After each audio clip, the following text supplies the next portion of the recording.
এটা কত বড় যে মানে ফজিলত এবং এই রমজান মাসে যার জন্য আমি প্রত্যেকটা ইউনিয়নকে আমি বলেছি যে আমি এবারে এইরকম বাচ্চাদের সঙ্গে বসে আমি ইফতারি করতে চাই। সেই হিসাবে আজকে সামাদ প্রথম এই আয়োজনটা করলো, তার জন্য সামাদকে আমি অসংখ্য ধন্যবাদ জানাই।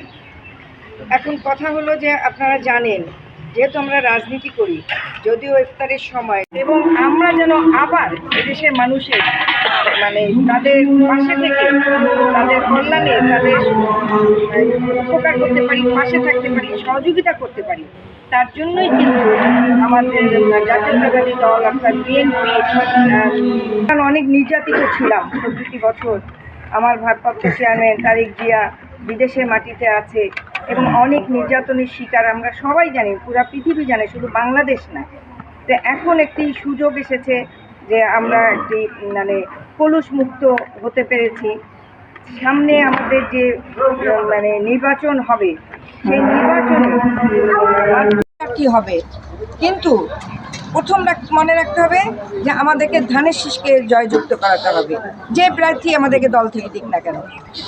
২ নম্বর হলো আমরা আপ্রাণ চাবো যে আমরা কখনো ধানের শীষের প্রার্থী এই এলাকা থেকে পাই নাই, আর যাদেরকে আমরা পেয়েছি যেমন জাতীয় পার্টির আদেল ছিল, সাকলাইন ছিল আওয়ামী লীগের, আমাদেরকে ওই সোদপুরের দিকে তাকায় থাকতে হতো।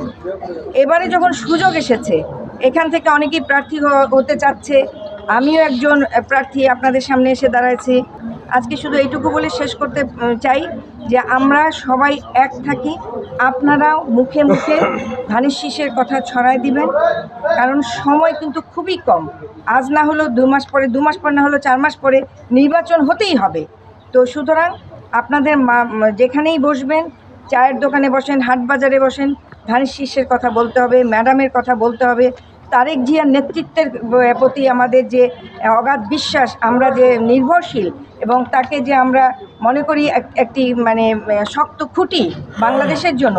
কারণ তারেক জিয়ার বাবা ছিল শহীদ রাষ্ট্রপতি জিয়াউর রহমান, যিনি একজন মুক্তিযোদ্ধা, একজন স্বাধীনতার ঘোষক। তার সন্তান, তার রক্ত তারেক জিয়ার শরীরে বহমান।